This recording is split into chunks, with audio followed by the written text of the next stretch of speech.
What's up, everyone? Welcome back to another episode of the 6th Round Podcast, episode 44. And this is a special one. Because it's my birthday. Yeah! Happy birthday, Holmes! Happy birthday! Congratulations! How does it feel to be exactly 1 year older than you were yesterday? I feel like I powered up, you know? Yeah. Like I got stronger. Yeah. Got bigger. Got older. Wiser.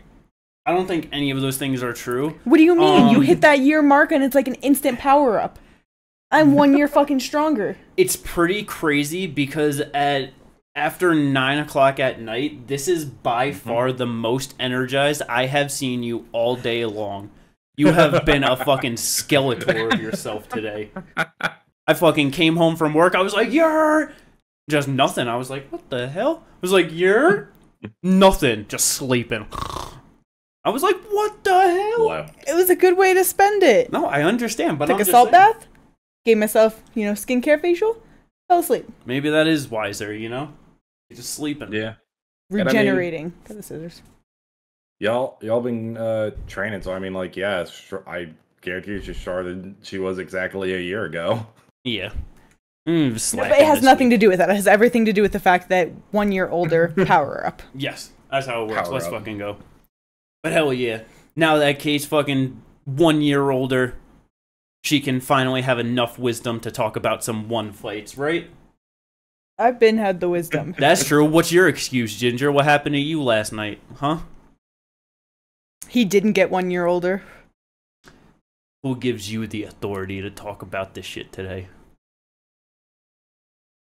Get the Alright, fuck I'll on leave. with it. Let's go. Hey, who's enjoying the intro, alright? We got some... we got a fight card this weekend. Friday night. Amazon Prime. Fight Night 14. This is a great one. Hell yeah. As soon as they announced this card, I was extremely excited. The first thing is, I honestly just love the fact of them very much highlighting just women's fighters and like this entire card being headlined by just 4 giant female championship or just big fights, you know what I mean? Like that's just awesome for one to do. It's awesome for the sport. Like UFC easily has the names that they could put a fucking 5-fight card pay-per-view on of all female fighters and it would be a good one, but yeah, but they would never do no shit like Never. that. So yeah, no, that's why this is just awesome. Just straight women's interim atomweight MMA, and then flyweight, Muay Thai, and strawweight. Oh wait, no, not atomweight. I'm sorry, it says that on the poster though. Fucking Tapology be fucking me up. Okay, so it is 2 atomweight championships and a strawweight championship for MMA, Muay Thai, and submission grappling. Oh yeah. Yep. And then we also got some special rules bout going on at strawweight too. But we're gonna start at the top, as always, with the fucking reason why we're all here. And to be fair, the reason why female Thai fighters are able to fight in Lumpini Boxing Stadium. Because motherfucking Stamp Fairtex, one is just so lucky to have her under their banner. She is such a big star. Honestly, going to the the Denver show and being there live, I was not expecting Stamp to get the kind of reception, love, and welcoming that she did in fucking Denver, Colorado. No, seriously. It was incredible, honestly. Yeah. The energy for her was just fucking amazing. Because it's like, I feel like so many people don't really give the respect to a lot of women fighters, but it's like Stamp isn't like, not only is she just an incredible fighter and always goes out and puts on a show, but her personality is just amazing. Like, you can't help but love that girl. Like, so yeah, just fucking just always smiling, just seems just so like happy-go-lucky, just always having a good time, just you see her always relationships with even the other women fighters, people that she's fought before, and it's nothing but love and respect between them. Like, it's just great. Yeah. Always beautiful to see, always fun to watch. But yeah, she's back. Another MMA contest for her. And she's going up against the number 2 ranked atomweight contender in the world. Ham. I'm just gonna say Ham. See, Him? Yeah, I don't know. It's the middle part. It's so simple, but it's just one of those things. I'm just like, I'm gonna just call her Ham just so I don't fuck it up. Very just a vast difference in one championship experience between the two of them. Stamp has as many losses in one as Ham has fights. Yeah. So, or wait, no, she's got 4 losses, right?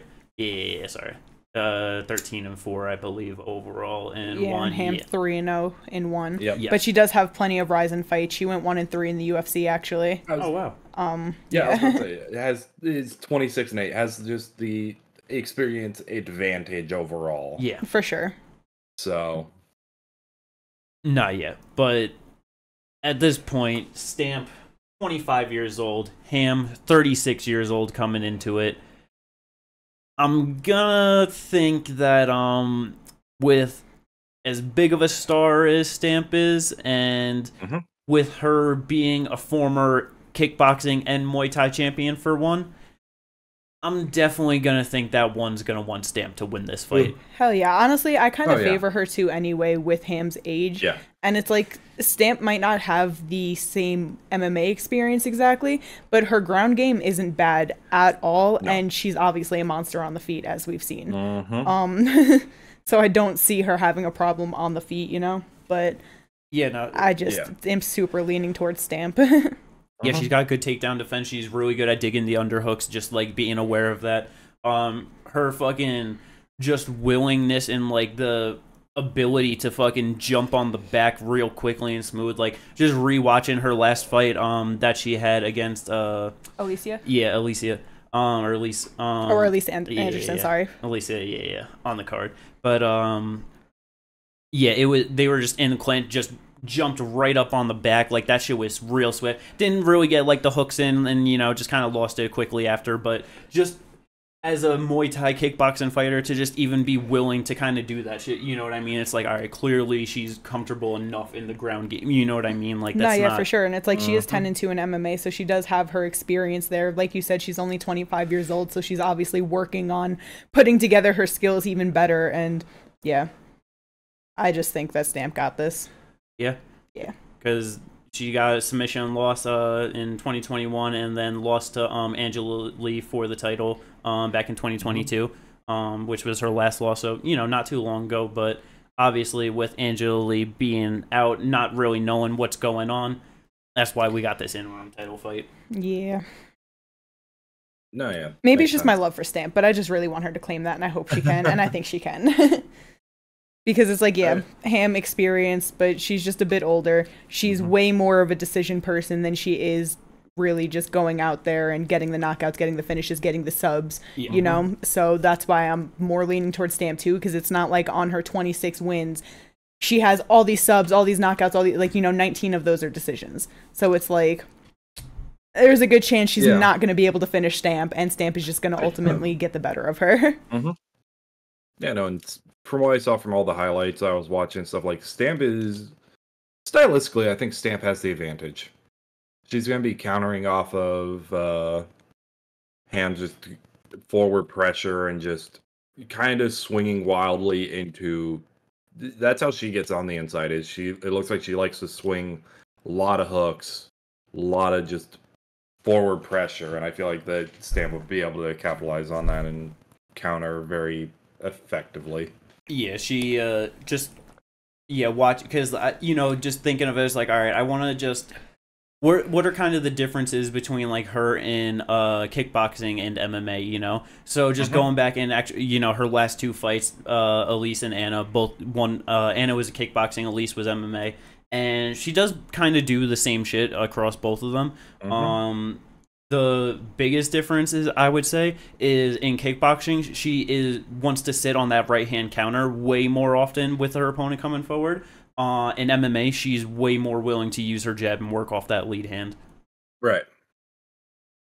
But yeah, she definitely sticks to a solid right hand. She's got a solid left hook, and she's just going to be lighting her up with kicks to the legs, to the body, knees and elbows in the clinch. Like, yeah. Yeah. Stamp in close, especially when she I feel like when she feels like, you know, she's starting to like build that momentum, you know, and like just she's better than her opponent, that's when the dynamicism starts to come out of her. She starts throwing like just more different shit, just mixing it up, and starts landing the just big shots on her opponents. But yeah, so I'm definitely excited for this. I'm just like, man, does Stamp get the finish? I don't know if she does. Maybe like third rounder or something like that. Maybe later on into the fight. But yeah, with just Ham being so just such a vet, you know what I mean? Like, it's gonna be hard to get her out of there like that. But hell yeah, that is a absolutely great main event. And this co-main event, I am also extremely excited for this. It's really funny because like just listening to fucking, you know, just podcast shit, just listening to MK and just like there's like talking about the main event, like, oh yeah, gonna be good, and they're just like, oh, how you feel about the co-main, and just like, I don't give a fuck about this shit, and which is crazy. Bro, Smilla Sundell, strawweight Muay Thai world champion for 18 years old. I was gonna say only 18 years old, but 5'8" strawweight. Yeah, she's definitely tall, definitely long. And she's going up against Alicia, the atomweight Muay Thai world champion, only 2-0 in 1, so definitely does not have many fights. But Samilia only 3, so 3-0. Shit, 7 years younger. No, yeah. But yeah, Alicia got a debut win in 1 against Stamp. Got the Muay Thai title from there. And yeah, she had a 3-year layoff from there, so she fought in the beginning of this year in March. Got the win over Janet Todd, and now she's fighting Samilia. But she's obviously solid, you know. She puts on a good fight, but Sundell though, she's just a monster. Her forward pressure, her just willingness to be in there and just beat the shit out of her opponents. Honestly, yeah, her knees are vicious. Yeah, she's just gonna, like you said, just walk forward. Because the thing is even if you're backing her up, she's still swinging on you. Yeah. You know what I mean? Like, she's nonstop. Like, her pressure is incredible. And that's the thing with you saying, you know, like, yeah, 5'8" at strawweight. Alicia is only 5'3". If she's just trying to, you know, like, stay right in front of her, Sundell is just going to be walking into range, just grabbing a clinch, and I feel like she can just land all of those big knees just right to the head with that height advantage. Like, I don't think... No, yeah, 7.5-inch reach too over her. Yeah,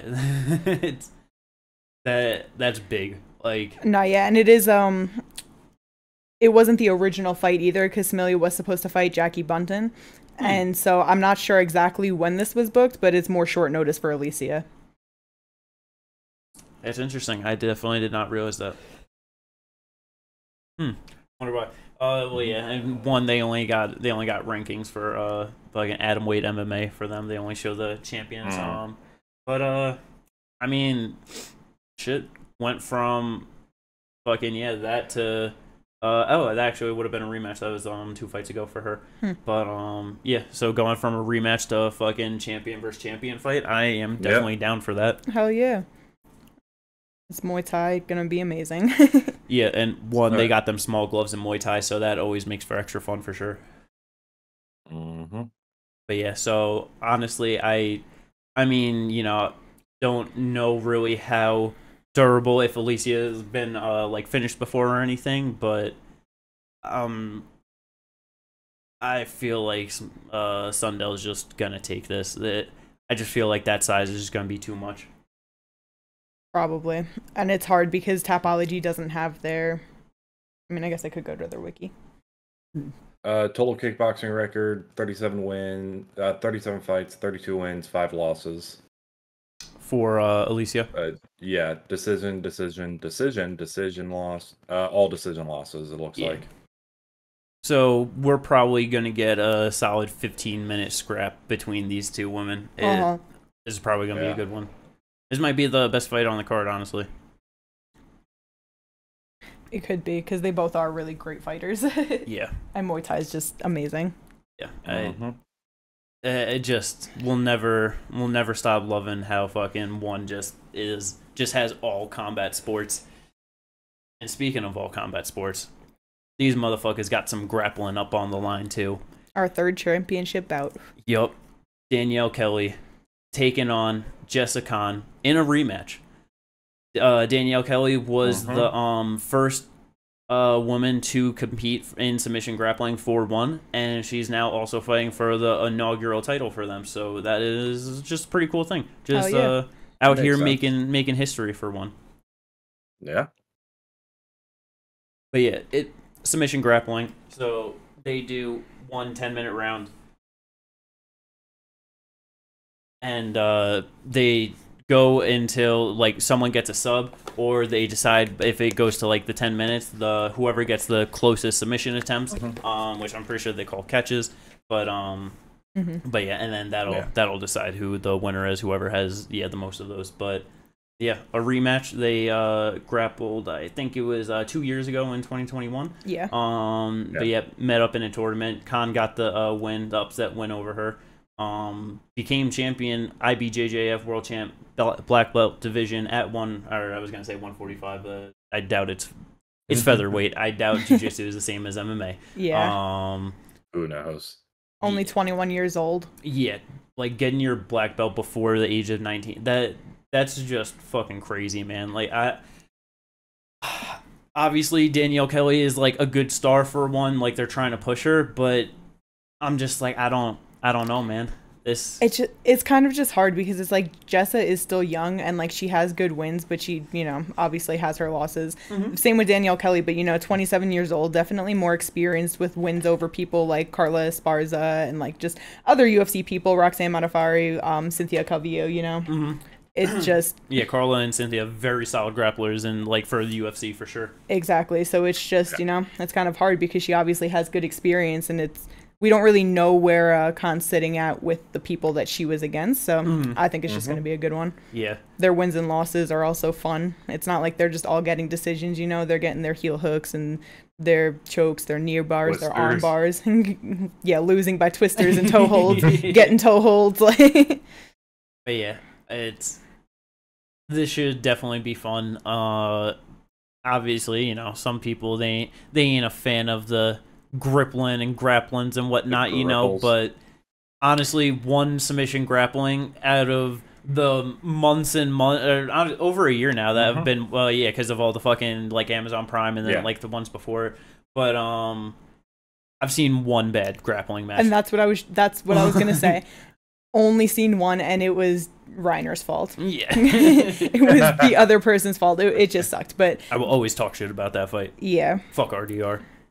Because it's like, I get it that sometimes you get those, but for the most part, especially with one and their grapplers, it has been nothing but fun. Just, disgusting positions from time to time. Yeah.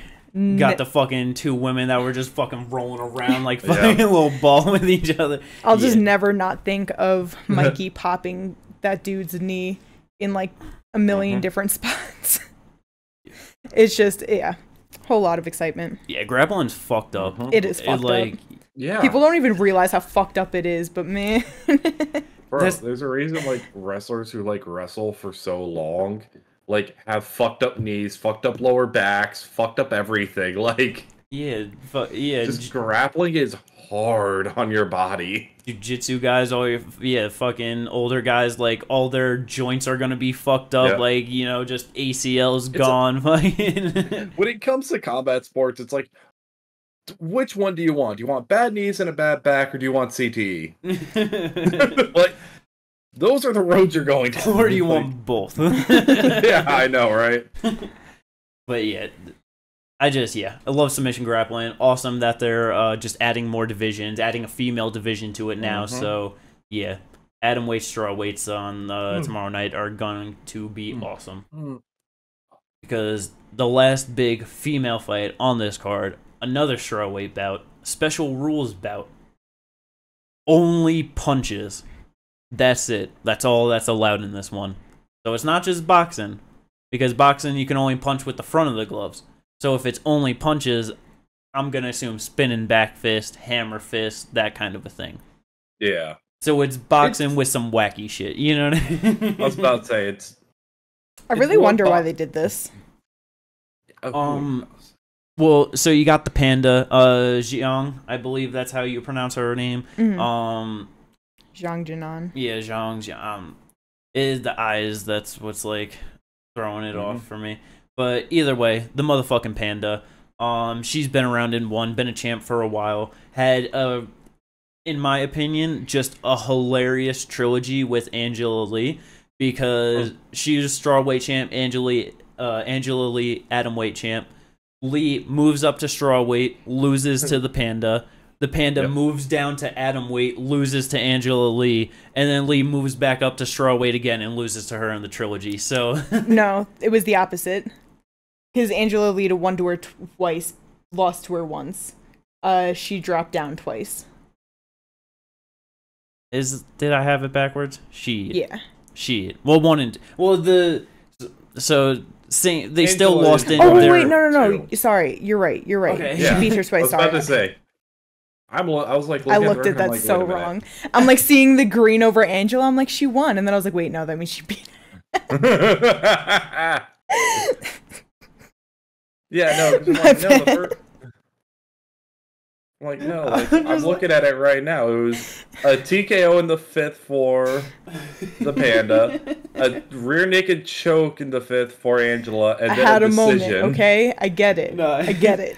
I do love that they got every single way to win a fight. Essentially, KO, sub, decision. Yeah, it. Oh, that had me so fucked. I'm just like, I know, because I remember fucking seeing that, so long ago and thinking, and, having that thought, and then just reconfirming that before, but I was like, well, I guess I'm wrong. I have to keep you on your toes, you know? Let's go. But yeah, so, Panda, 35 years old, though. She's fighting Wonder Girl, Supergirl sister, older sister at 24. Yeah, so, got an MMA fighter versus Muay Thai fighter. Kind of makes sense that they're meeting in a boxing match, you know what I mean? I feel like that's the best middle ground that you could get to, you know? Yeah. That's sure. kind of fair. I mean, she has an armbar win. She's fought MMA. Nah. But, it's I know, yeah. Fucking Len Muay Thai. I mean, I'm not mad about it. I'm sure it's still going to be fun. I was just I just wonder why is all. Yo, how many spinning back fists do you think we'll see in this bout? I hope a lot. Pretty decent amount. That's just all they throw. I was about to say, Jimmy, you know what this fight should have been? It should have just been, have you ever played on UFC 4 the Blitz battles? Once. So they have a mode that's called boxing, where it's only supposed to be punches, but you can throw a spinning back fist, elbows, and all that. That's what this should have just been. It should have just been, you can only throw arm strikes. Arms. Yeah. Anything on your arm is fine. Imagine that's what they actually meant. We just see a fuck ton of elbows. All right. I know, right? I'd definitely be down for that. I'd be fine with it. That'd be boxing with elbows and spinny shit. What the fuck? Sign me up for that. Give me. And I very much hope that they are going to fight in small gloves. I'm not 100% sure. But I would just kind of assume that you got, like you said, she had MMA fights. She's a Muay Thai fighter in one. They fight in the small gloves, MMA small. I'm just going to assume that's in the small gloves. We're already halfway. You might as well have just done, the 8-ounce sparring gloves. Terrible. But, it's not like they're grappling. Yeah. Either way, though. You'd still be around the guard more than a boxing glove. It should be fun. Hopefully it's a fun fight. Oh, yeah, no matter what it is, it should be fun. They're both good fighters. I'm not really sure what to expect too much, honestly, from it. Just because I just feel like it's going to be wacky. You just don't know what to expect because it's just a weird rule set. I don't even know what the rounds are, how many minutes. I don't know nothing. All I seen that it was punching. All punching. It says 3x3. Yeah. Okay. 3x3? Okay. 3-minute round. Yeah. Boxing is usually 3-minute rounds, so. You say boxing is usually 3-minute rounds? No, I said 3-minute rounds. Oh, okay. I accidentally said 3 twice. I just meant 3-minute rounds. Yeah. But yeah. So just another great fight with another champion to just cap it off. 4 big fights, 5 women's champions on the card. Not because, main event. Not champs. Never mind. I was wrong. The belt's on the line, though. We got a whole bunch of belts on the line. That's all. Yep. But yeah, should be some good shit. And then, other than that, next card, or the next fight down that card, is gonna be a fun one. You know why? Because our boy is here, John Lineker. I didn't check. Has he missed weight? That doesn't say he's missed weight. Yeah, it doesn't say he's missed weight. Go. Yeah, even in one where their weight classes are 10 pounds up, because you can't cut weight, right? Even though, like, you got people that... You got fucking goddamn Anatoly trying to become a 3-division champion, but there's no weight He's cutting fucking weight. No, there's no weight cutting allowed. He's healthily gaining and losing weight throughout the time in between fights. Clearly.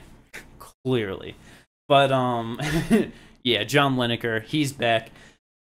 He's fighting Stefan Lohman, the sniper, 28 years old, so very young, 3-0-1. On an 11-fight winning streak. Yep. Yeah, and his last win over Bibiano Fernandez, who is a big name and one good fighter. So that's definitely a solid win. Definitely moving up into the rankings, deserving a good, big fight after that. Because Lineker hasn't fought since I was gonna say he had a fight in between Fabricio. Yeah, Jae-Woon Kim. Yes, I remember, because he did the fucking classic Lineker shit of just right hook to the body, left hook up top, and fucking done. Mortem. Yeah. I remember that. Okay. Because I remember watching. I'm like, he did the classic Lineker. Boom, boom. But got a win after losing to motherfucking Kate's boy Fabricio. He's a good fighter. He's a great fighter. He is. But it definitely no shame in losing to motherfucking DeAndre. That's I don't know who's beating him around that weight anytime soon. But well, I don't know how good Lohman is, but hopefully it's a fun fight though. I'm gonna assume that John Lineker will probably take a shit ton of damage. Win, doesn't he? Exactly. Huh. Weird. One showing you he's 28. Topology showing me that Lohman's 31. Oh, age discrepancy. Uh-oh. 29 and a half. I was about to say, like, just split the difference. But anyway, I mean, he's got to be decent. 17-2. The last guy he fought, Bibiano, 24-5. Yeah. Yeah, no. Shoko Sato, 32-14-2, 20-5. Like, so he's definitely been beating guys that have decent experience, So it's not like, Lineker being 36-10. It's like his last 3 fights are all guys with records like that. Like, man, it's funny because I forgot how old fucking Bibiano Fernandez is. He's 43 now. Oh shit. Yeah. Oh motherfucker. Which is just really funny because you see records like his and you're like, yeah, that makes sense. But John Lineker with more fights at 36-10, still only 33 years old. Freaking like Gegard is only like 38, I think, if I remember, or 39, and he has way more fights. Yeah. People start at different times, fight different times, it's just... Injuries, things like that. Yeah, so many factors into an MMA career. But he started, like, grappling in, like, 2001. Like, he has grappling matches dating all the way back in IBJJF. Bibiano. Oh, okay, yeah. Well, so Bryce, it started MMA after doing all this grappling. Oh shit! His second ever loss in MMA. No, his first loss in MMA. Guess who it is? Uriah Faber. That's interesting. Yeah. Back when Uriah Faber was 15-1. Damn, that's fucked up. Yo, why do they do that to these people? Your MMA debut. Let's give you someone who's 15-1. Yeah, that's horrendous. 2 fights later is when he fought Dominic Cruz for the first time and beat him by guillotine. Damn. That's awesome. This was prime Uriah fucking Faber in the WEC. Legendary. Let's fucking go. But yeah, it's a Lineker scrap, so that shit's always gonna be fun. Yeah, and your boy is back though, filling in short notice. Sitsong Pinong. Yeah, he's got a great name. Yeah.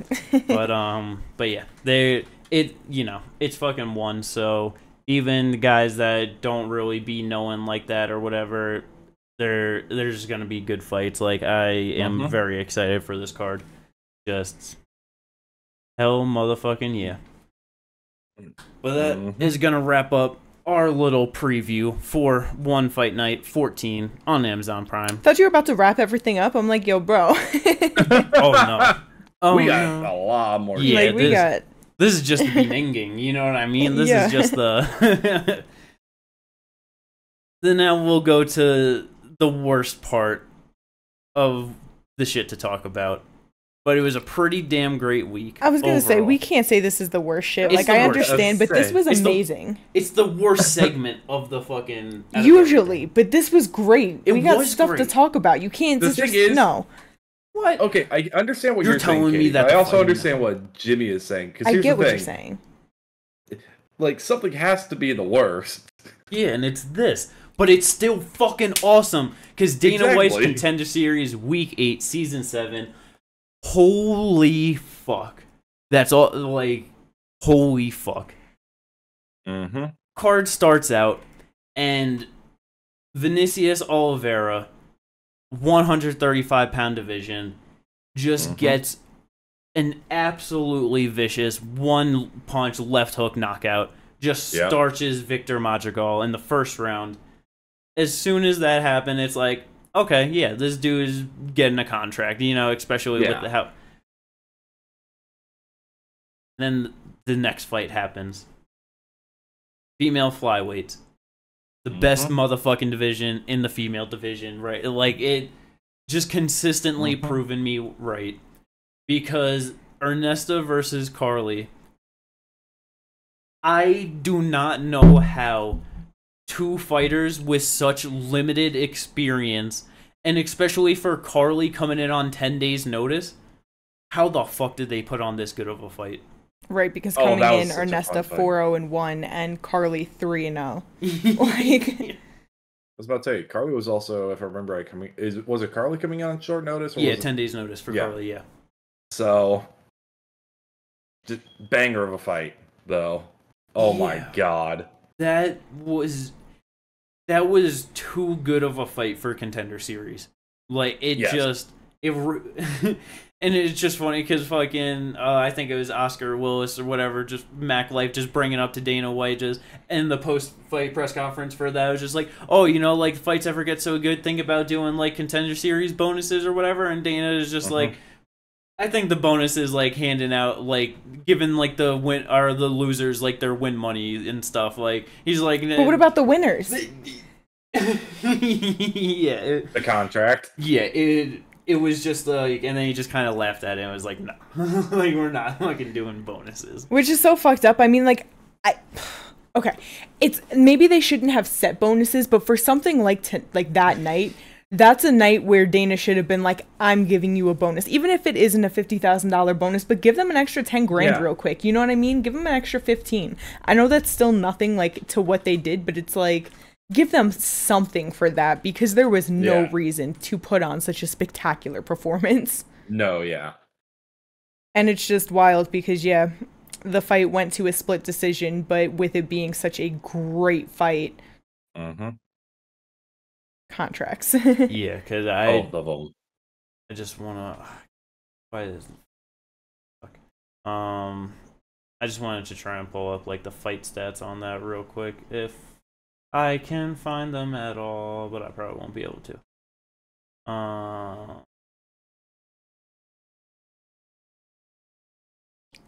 Either way, I'm not gonna waste more time. But I know that the significant strikes landed. It was like over 200 one way, and then like 180 plus or something like the other. It, like, just from start to finish, Carly just. Or no, sorry, Ernesta just started walking down Carly, and yeah, it was nothing but a slugfest for the entire fight. And then after that, it was just like, well, holy shit! Like, what a great fight that was! Like how could you top that? Yeah, clearly, like that's gonna be the greatest fight on the card for sure.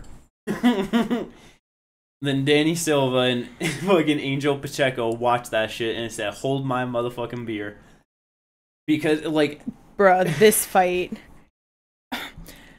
This one was just disgusting because the one before, you know, being a split decision was because it was just like, you know, a slugfest, like back and forth. Angel Pacheco's a guy who's too tough for his own good. Oh, yeah. He gets dropped in the first round. He's getting beat up and somehow just like collects himself, gets back to his feet, like gets up and just punches his way out of it. He lands nice shot on Danny Silva himself, but Danny was just beating the shit out of him. Angel definitely, yeah, like had his moments. No stats are up, but like the significant strikes like thrown between them were insane. But the shots that Angel were eating, was it round 2 or 3, where it was like he could have. The second round with the body shots? Yes, the second round, he got. He ate the nastiest body shot, and you saw him like back up, fold over, like that bodily reaction, but just still was like, no, I'm fighting through this. I won't shut down. My body says shut down. My brain says let's go. And he just went like, never seen that before. I don't know. And then Danny obviously like seen that and was like, let me keep going to the body, and just, I don't know how Angel wasn't finished in any of those rounds. Yeah, it wasn't until like the third, like later in the third round, Danny started to show like a little bit of damage from the fight. But yeah, Pacheco was it, and that's why, you know, as this was going, I'm just like, all right, the only reason why this is like slightly better than like the female fight before it is, yeah, because like you said, Danny was just, Angel should have been out of there round 1 out and round 2. But like you said, he starts coming back, but he does way better, like, after getting hurt, starting to beat up Danny. Like, right. The swings in momentum were just absolutely insane. I know for both of them, they both landed over 200 significant strikes in that fight, so just a little bit more active, a little bit more consistently throughout it than the fight before. But it was at some point in round 3 that you could see Angel didn't even have the power anymore. Like, he was just so done, but wasn't getting finished. It swinging as hard as he could. Just, oh man, beautiful fight though. Beautiful fight. Wait. Huh. Oh, I just remembered. It was Angel's ear, wasn't it? Yeah. Yeah. Because... I definitely just that was so bad that I definitely just blanked that from my mind. I did too, and then we were talking about it, and I was like, wait, no, there's something that happened to Angel, and I forgot. It definitely was him, but bro, this man got a case of the floppy ear. It's like this man's oh god, because I saw the picture at the it's like this man's ear was getting punched and elbowed off. That's the best way I can describe it, because in the back here, like at the very top, but the back, you could see the slit where like the ear was separated, and all of round 3, all that was well, obviously there was a lot going on, but all I could focus on was his ear just flopping around, clearly slightly disattached, and just, oh man, it was fucked. It was so fucked. It was real bad. Yeah, you suck for bringing that up. I'm sorry, but it had to be mentioned. That was terrible. God damn it. And just even more to the point of just Angel's toughness, because yeah, getting dropped in the first, the body shots that easily could have ended him in the second, and then his ear just damn near falling off. I mean, I'm being like real dramatic with that, but like kind of on its way to falling off. No, yeah, like in the third round, like disgusting. What a fight that was, though. A couple properly placed elbows at the right time with the right power, that ear's falling off. Yeah. That's it. Like you said, it was already separated. Like that. Oh, yeah. It took a couple clean. Oh my. God damn you. Yeah. So that was awful at the end. Yeah. I couldn't even watch that shit at the end. So Danny with a unanimous decision at the end of that. Yeah. And afterwards, after that third fight, everyone was just like, so we're getting 5 contracts at this point, right? Like, winner of the first fight and just all 4 people from those last 2 fights. And I mean, we did end up getting that, so that was pretty damn fucking cool. Hell yeah. But it's just kind of funny because, like, with there being, I mean, there's still more fights to talk about, but with, like, all those fights, there, the people, like, the seats weren't even full. Like, these fights were so good, you know, at the end of every Contender Series, the last guy's walking out, the seats are full. Half of those people were had to go to the hospital afterwards, and rightfully so. I'm glad that they didn't wait for the contracts or any of that because they needed to be there, but like they couldn't even be there to receive their contracts. But it was just fucking crazy. That's how good of fights they were. And they had to go to the hospital, but they still got their contracts in the hospital. So yeah, with all the greatness, there's obviously got to be the other side of the coin. You know what I mean? No, what do you mean? This topped it, Jimmy. This was beautiful. This co-main event. It was so bad. It was actually really funny, but it was really bad. You had to laugh it off. It wasn't until towards like the end where it started to be comically bad, you know? But I just don't understand how after watching that card play out as it is, you could be sitting there getting ready to go out there and just like, I'm gonna just wrestle and nothing else. And you want to know what's really funny? Is because, Mario Pizon, he was like, oh yeah, after that, let's just grapple. So he goes and he tries to take Alexander down a bunch of times, but he's kind of defending, gets him down maybe, just gets back up, but really in a clinch a lot. All of his wins, he has one decision and then the one ineligible. But the rest are knockouts. The rest are first round knockouts. And he said, I'm going to get on Contender Series and I'm going to wrestle after all of these. He didn't even try. But I'm sorry, continue. No, because I just had to look at that to see like if he has subs or anything, because I didn't even think to check. But no, all first round knockouts and the one decision. It's like, you know, I gotta mix it up for Contender Series, you know what I mean? We've been seeing too much striking, too much standing and banging. I think people want to see some heavyweight grappling up on the cage, you know what I mean? Like, they just real determined for that. And so with just 10 minutes of just absolute dog shit, the greatest way, the absolute best way for this fight to end is from an illegal knee and then a DQ win for Mario on that. But the funniest part about that, and I'm glad that I forgot to bring it up before, because it's even better with this. In the last fight, Danny Silva, Angel was on the ground. Mark Smith looked at him and said, he's grounded. He looked at him and then threw a knee and it landed on the head. And they didn't stop the fight. They didn't call it. Nothing. But this illegal knee, everybody was in agreement. Everyone on commentary, us, like, I'm good on that. Mario was barely grounded. He was bent over with his fingertips on the ground. Like, literally, as the knee landed, he put his hand up to, like, try to, like, block it, but was obviously late. And it's like, the rules are if he's weight-bearing, and the commission deemed that weight-bearing, and also then the ref deemed it intentional. Dude had his fingertips on the ground. Like, they were sweeping the ground as he got hit. There was no weight on his hands, but he got the DQ win for that. And right after Mark Smith talking about, he's grounded and knee to the head, it's fine. It was a great fight. I'm not complaining. You know, it is what it is. But, like, it's just, with the Mario and Alexander one, it's like, are you fucking serious? I'm just happy that the fight ended. Yeah. And we didn't. We got saved from an extra 4 minutes and 40 seconds of some bullshit. Okay, but can we talk about Mario after he got kneed? It was a brutal knee, Kate. Was it? Vicious. Because the way... Even more vicious than Piotr versus Aljo. I was going to say, people want to talk about Aljo being an award-winning actor. That was incredible. That was insane. Yo, he's secured... Dana said he was acting. Yeah, that Dana was so bad. White. He secured a spot in the UFC with that, and he's just like, I can't see. No, he didn't. Nah. My vision is blurry. Can't fight. Thank God he couldn't see and he couldn't continue. I mean, he wasn't getting a contract either way. But... Yeah, nah. And Dana just post-fight was just ripping how fucking, his corner is just like, you're doing good with the rest. Like, you're winning the fight. You're gonna get one more round, and you're getting a contract. And Danny's just like, have you fucking watched this show? Yeah.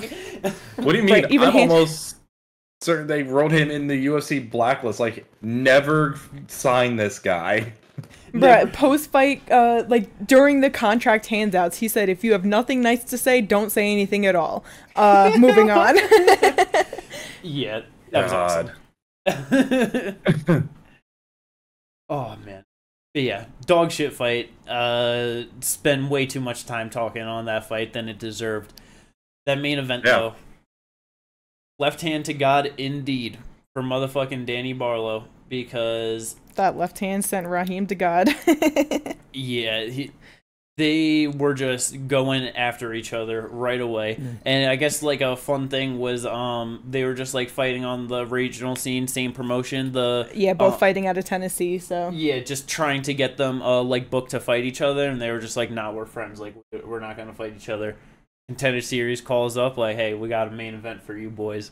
And they're just like, bet, let's fucking do it for a UFC contract. I don't know, that's kind of cool. Like, no, yeah, definitely. Just more on the line than just fucking, you know, some regional bullshit, you know what I mean? Mm-hmm. But yeah, Danny Barlow made that look easy. Hell yeah. Under, minute 19 seconds, under minute 30.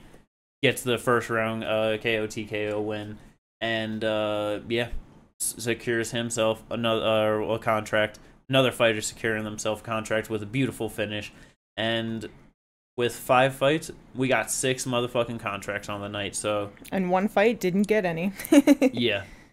Pretty damn awesome. Hell yeah. It's just, like, crazy because, yeah, it's usually the people that get the finishes, but the 2 fights that went to decision, all 4 people got the contract. Yeah. Just straight bangers. Like, with that only thing, I'm like... It's like, it's awesome that Carly got it. She's got 4 fights, you know what I mean? Like...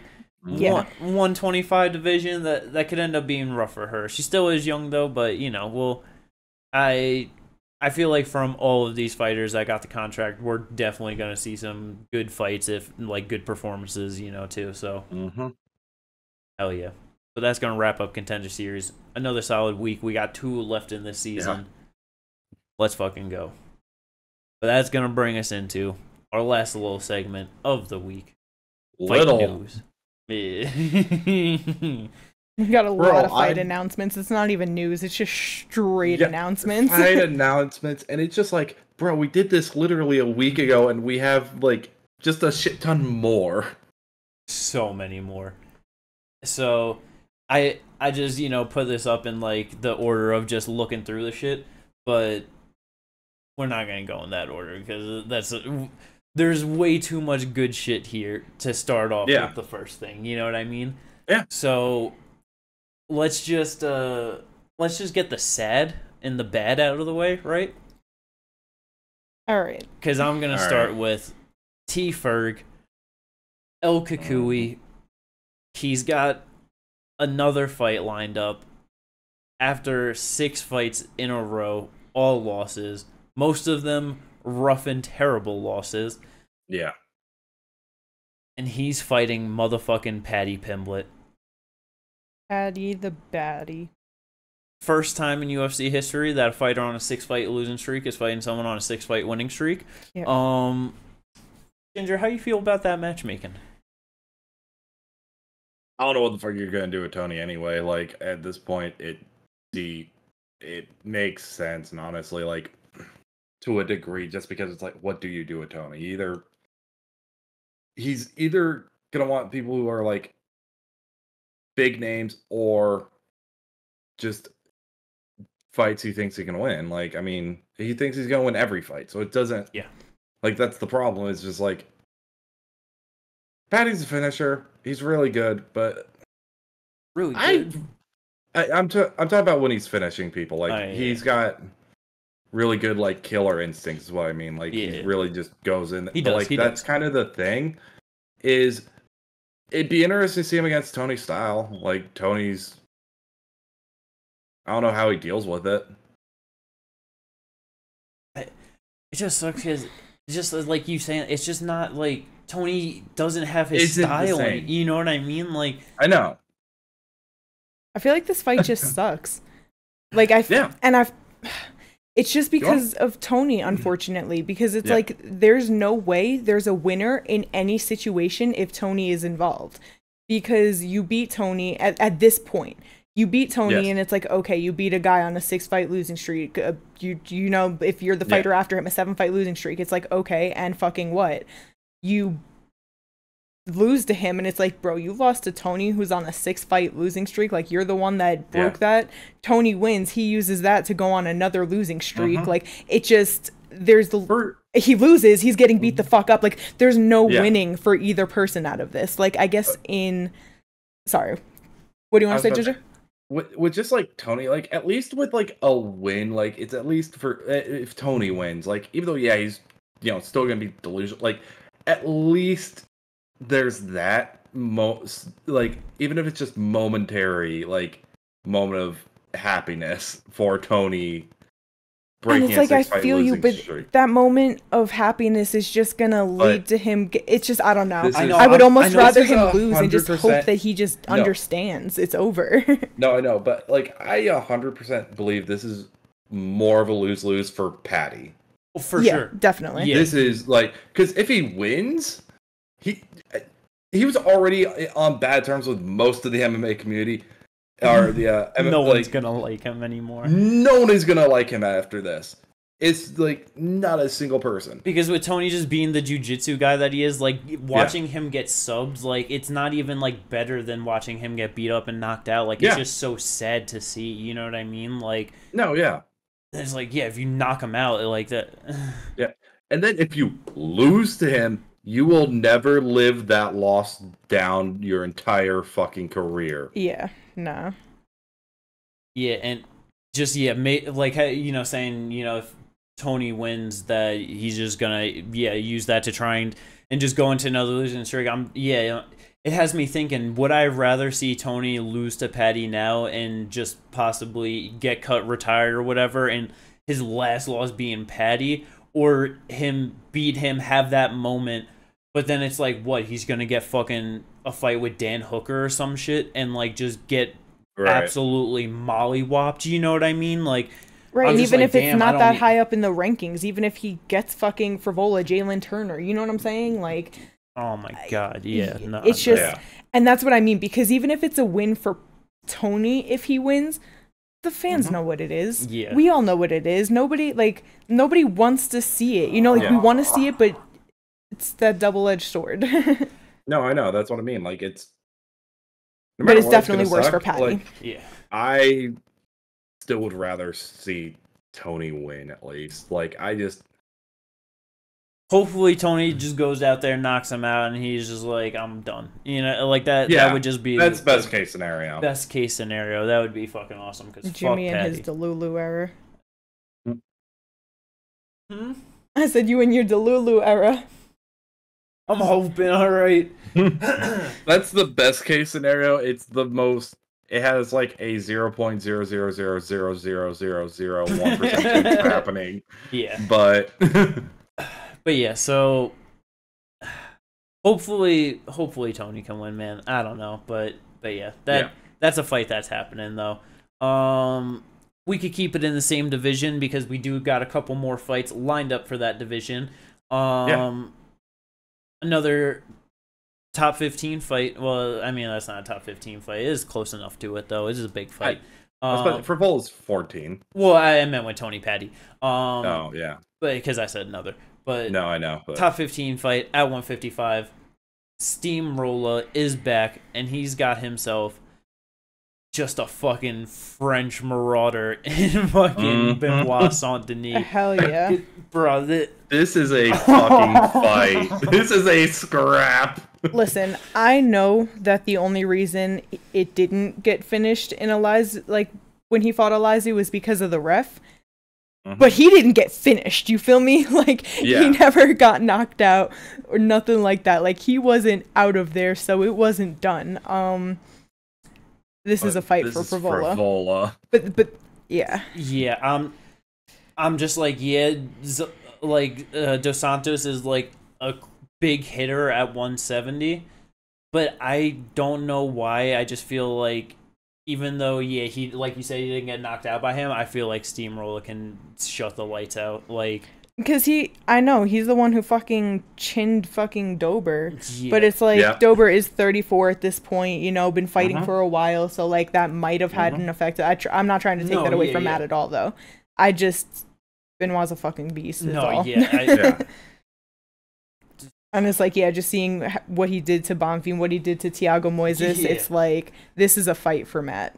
Bruh, if this... No, it's a fight for both of them. Like, this is going to be a fucking fight. Yeah, like, Matt did get finished first round by Terrence McKinney, you know? Like, not like it's impossible. No, yeah, for sure. Finished first round by Polo Reyes, too. Yeah. Marco. I was about to say, I see, like, the Carlos Condit, Dan Hooker finish where they're both throwing left hooks and just one of them connects first. Yeah, I mean, I'm pretty sure Benoit's a little bit taller, a little bit longer. I'm not just not 100% sure, but in my head of just how they look, I just feel like that's the case. But most he's of the 2 time, inches taller. Okay, I was gonna say most of the time when I say that, I'm usually pretty off on that. So it's like, but yeah, I don't think this fight goes 15 minutes. If it does, no. That's going to be horrible for both of them. Hell and like if this goes 15, they're not going to be the same. Whoever wins, win or lose, moving up the division. Neither like of them are. That's going to be a rough one for them. But yeah, hell of a fight though. Another good fight at 155. Drakkar Klose is back. Me and Ginger's been wondering for so long when he's going to fight. I know. And since we did our fucking big draft, I've been wondering where the fuck is Joe Selecki at, because he's just nowhere and has nothing fucking lined up. And they booked him against each other. So I'm pretty damn excited for that. Joe has some real slick grappling, and Drakkar is just a fucking scrappy motherfucker on the feet. He really is.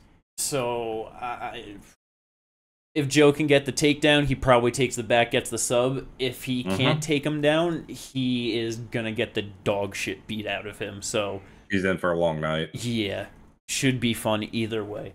Yep. All right. Now with that, I'm just like, fuck. Where do we go? Where do we go from here? Do we take it to the 170 pound? That's what I was gonna say. We move up a weight class and let's go 170 because we got some news there too. Yeah, we got a lot there actually. So, motherfucking Ian Gary, after his destruction and just his humiliation. Yeah, I was going to say humiliation. Like a Neil Magny. He called for Wonder Boy. That is not who he ended up getting, though. Ian Gary's got himself a fight with number 10 ranked Vicente Luque. If this was a year and a half ago, I would be 120% in love with this fight. It would be absolutely great. Like, if Ian was at where he is now versus Vicente a year and a half ago, bro, I'm scared for Vicente. Yeah, because we were saying that we're scared for him against RDA. It's like, bruh. Yeah. Now he's fighting Ian Gary. Like, that's a different kind of beast at this point in time. Hell you know what I mean? Like that. With RDA's age and stuff, it's like, he's still in there and doing his thing, but Ian is up and coming, young, and just here to beat the shit out of people. Yeah. And I mean, Ian said that he wouldn't fight Vicente, but he has since left Killcliff FC. Just kind of training around, doing his own thing, going different spots. But yeah, I mean, which I'm really happy about that because way too many people in 170 train at Killcliff and don't fight each other because of that. So, let's go Ian. And switch it up. It's not one of the old people too, so it's like older people are gonna be out soon. Ian already left, so it makes things very fucking smooth moving forward for 170. But yeah, it's gonna be a good fight. I'm gonna think Ian's just gonna look real good in this, honestly. Probably gets the TKO win in the second round. Possibly. But it should be some fun though.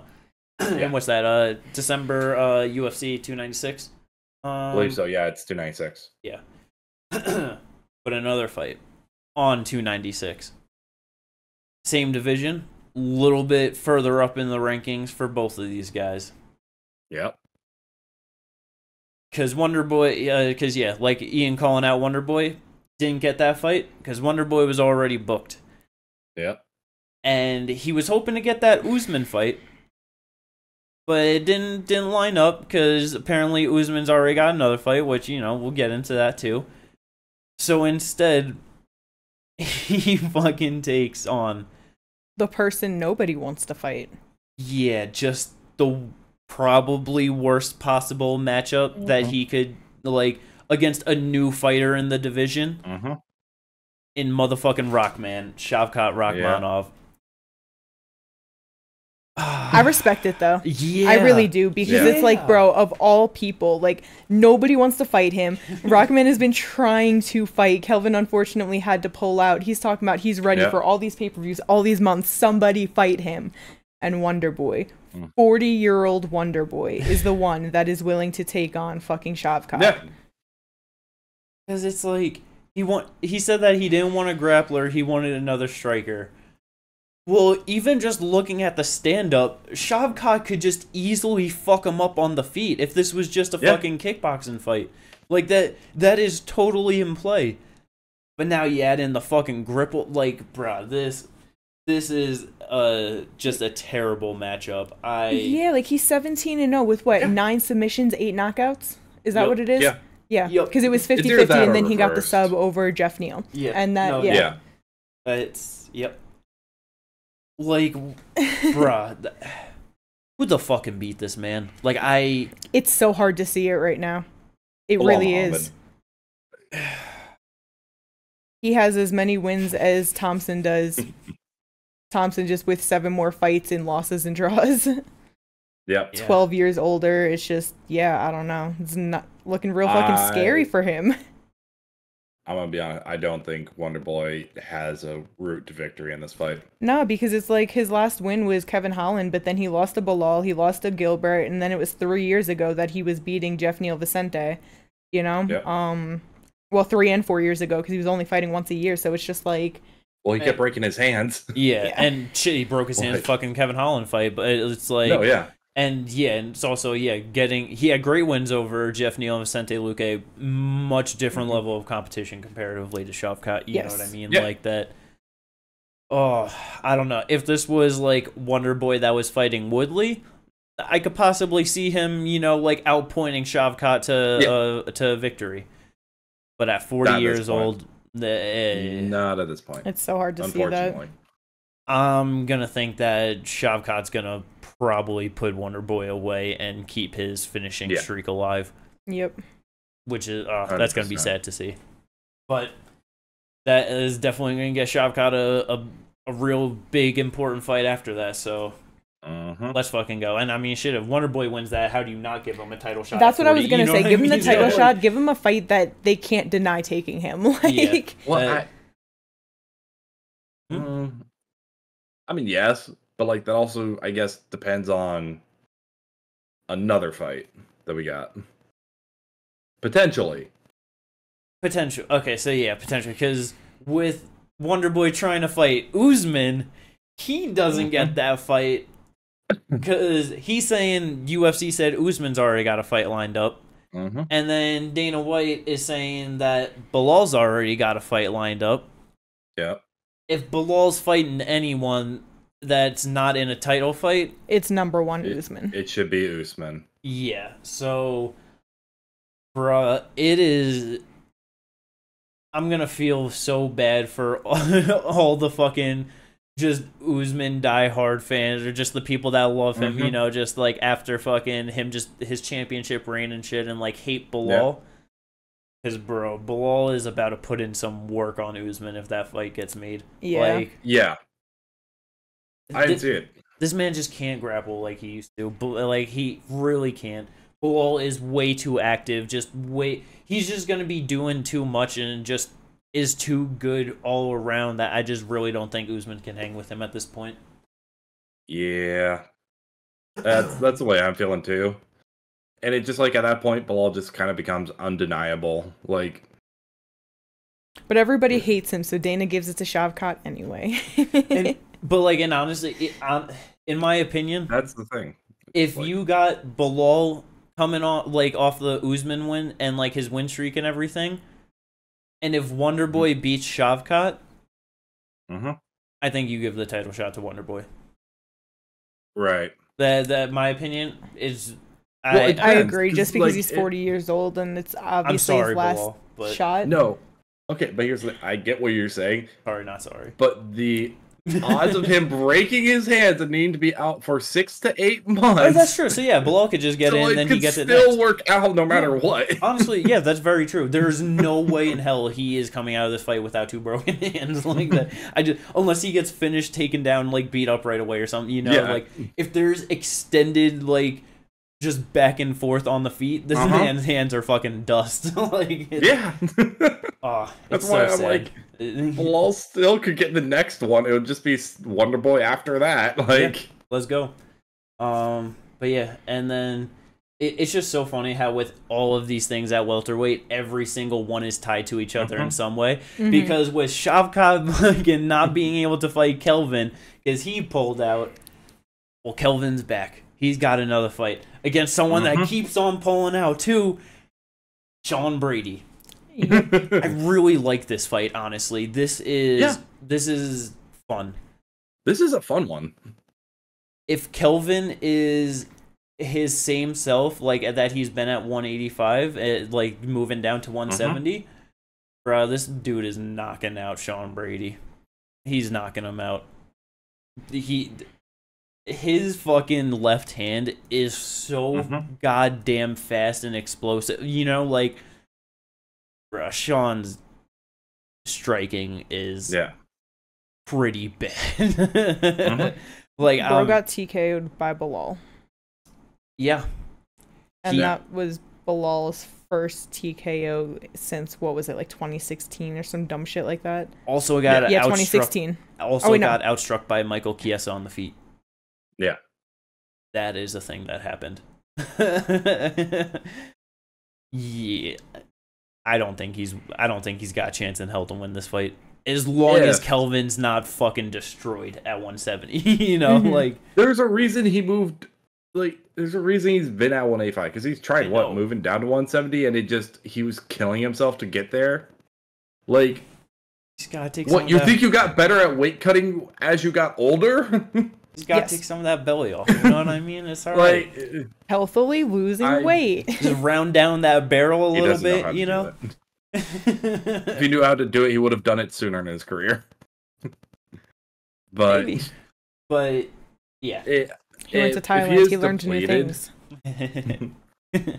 If he does not, like, if he does destroy himself to get to 170, like, I don't see him having the strength to defend takedowns. Nah. And then he's just going to get ragdolled. Yo, Sean Brady is a short, stocky motherfucker at 170. Like that. Yeah, he's a strong boy in there for sure. But hell yeah. That's going to be our list of 170 bouts. But that's not wrapping up all these bouts. We still got way more to hit you with. I'm going to just take it to... Where do you want to go, Kate? You pick the next one. Do we go to 45? Let's do it. Where's 45? Oh, sorry, not 45. I meant 35. My bad. I'm like, wait a minute. What did we miss? Hold up. 135. Let's go. Because we got some big fights announced for 135. Yeah. Biggie has finally got himself a fight lined up at the 135-pound division. I think he's fucked. Yep. He says he wants two wins at 135 and then a title shot, and this isn't the fight. No. This man is fighting Rob motherfucking Font. Yeah. And I feel like he's going to get jabbed up into a right hand. Yeah, man, like, bro, the punishment that he took from Cheeto over 5 rounds, you know what I mean? Like,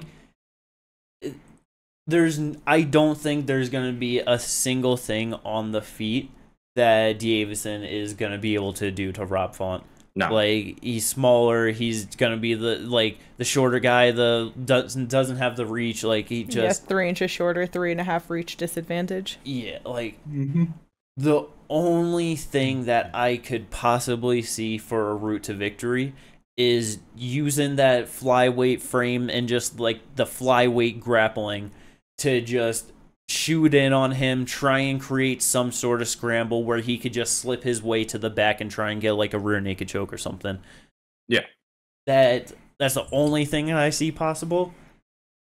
But I see that happening at a very low percentage because, like, the biggest reason Rob wasn't doing well against like Corey's takedowns was just why would he expect the amount of takedowns Corey was going for?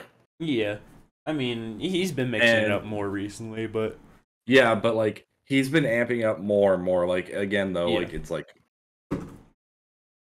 and but also like I feel like he'll be able to see Figgy coming in for the takedown. Probably. He doesn't time them great. Yeah, and he just tries to like counter strike on the feet, and it's like that's not, bro.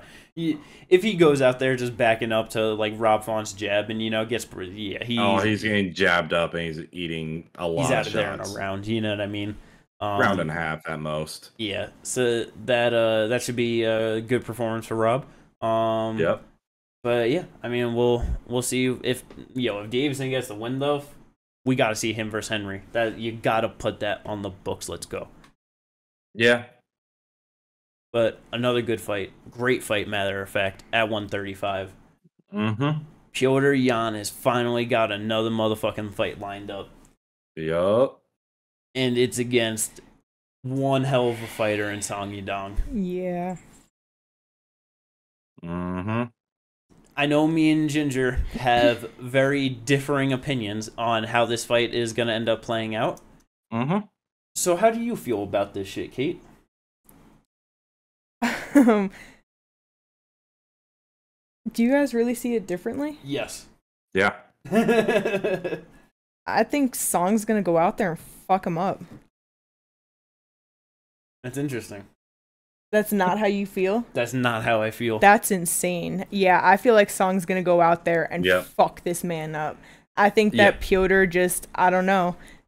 I know he's, like, I don't know what's going on with him. Like, it's just, like, the past couple losses have just been, like, rough for him. Not even, I mean, obviously with Merab, that was, like, he obviously actually lost that fight. But, like, the Sean O'Malley and Aljo just sucks with, like, the split decisions and stuff. Like, I don't know how his confidence is gonna be going into it. He's a slow starter.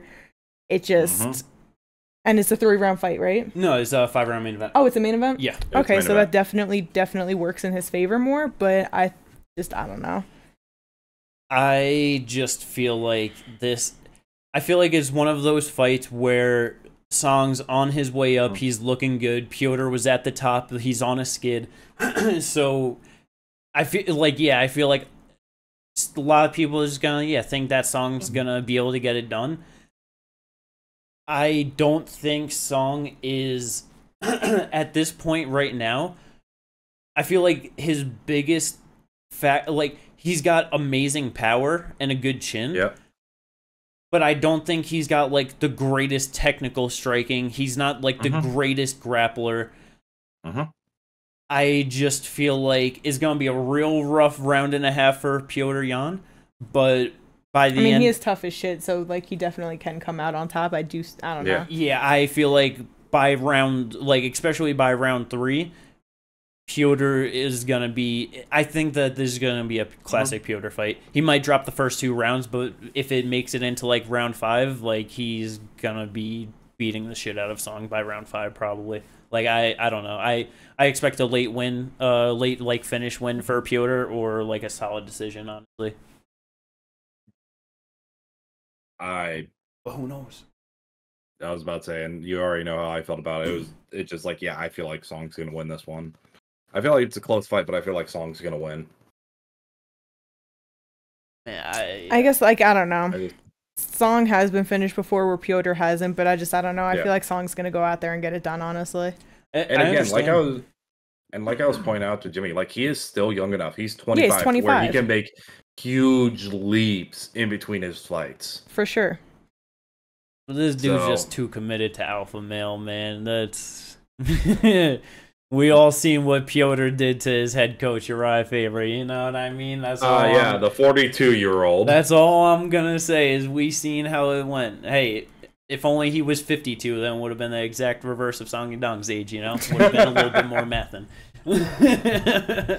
But nah, yeah, it's gonna be either way an absolute great fight, and that 100% deserves to be a 5-round main event. Yeah. Still in the bantamweight division, but on the female side, Irene Aldana is back, and she's got a fight lined up against Carol Hoza. Carol's slowly been working her way up the rankings, in not the greatest fights, but in fights, you know, she's doing it. She's a new name, so it's something, I guess. I was about to say, there is no hype on this fight just because of, you know, No. Carol Hosa's, you know, last couple performances, and then definitely after Irene's last performance. Yeah, I was gonna say, like, with the way that Carol's fight's been going, but then how Irene just got absolutely just outclassed was so sad. Yeah. It kind of just, killed the hype on her. It's not showing any, like, will or ability to want or try to mix it up to change it, or, you know, just like, that was a I was real high on her, but yeah, that was a tough one. That's that a was tough bad. one for an Aldana fan. That was bad. Yeah. More fights lined up though. Finishing them out. We can go from top down now, filling them out on what we haven't talked about. Andre Muniz is back. He's on a rough little skid after getting into the top 15. Got the submission loss to Brendan Allen. TKO loss to Paul Craig. And is this man gonna get fucked up again? Yeah. Yeah, I'm excited for this fight. Iron Turtle coming in with them iron fists, gonna knock him out. He's got some fucking decent grappling on him too. Like he will shoot takedowns, work for the back, try and choke you out. And it's just like his last 3 fights or wins actually were rear naked chokes. Yeah. So it's just funny too, because out of all the people of me being like, you know, just, you know, talking about the fights and like the reviews and just like, oh, where do they go? And I'm just like, top 15 guy, and nobody's getting top 15 guy. And we're just like, Iron Turtle, no one gives a fuck about the Iron Turtle. And he's the one that actually does, It's but it's awesome because, like, yes. Yeah, I know. Because it was especially after his last fight where it's like, bro, come on, like. Because 4-fight win streak. Yeah, 4-fight win streak. Eric Anders, Joseph Holmes, Dennis Tuiluilin, and Albert Duraev now. Yeah. Like, that's fucking solid, man. Like, how do you not give him a top 15 guy? Exactly. And it's like 32 years old. It's like, this is his time. So with him being on the streak, like, let's get him in there. Hell yeah. Like, yeah. Awesome. So glad to see it. Let's fucking go Jung Young Park. Love the fight. Hell yeah. Next one, though. This... I was hoping that they wouldn't do this one. I don't see the point in it. Because there are more than enough names in the 115-pound division that are older and moving down that you could line this up. But they got number 10 and number 13 up and comers. Yeah, Loopy versus Tabitha Ricci, but motherfucking Baby Shark.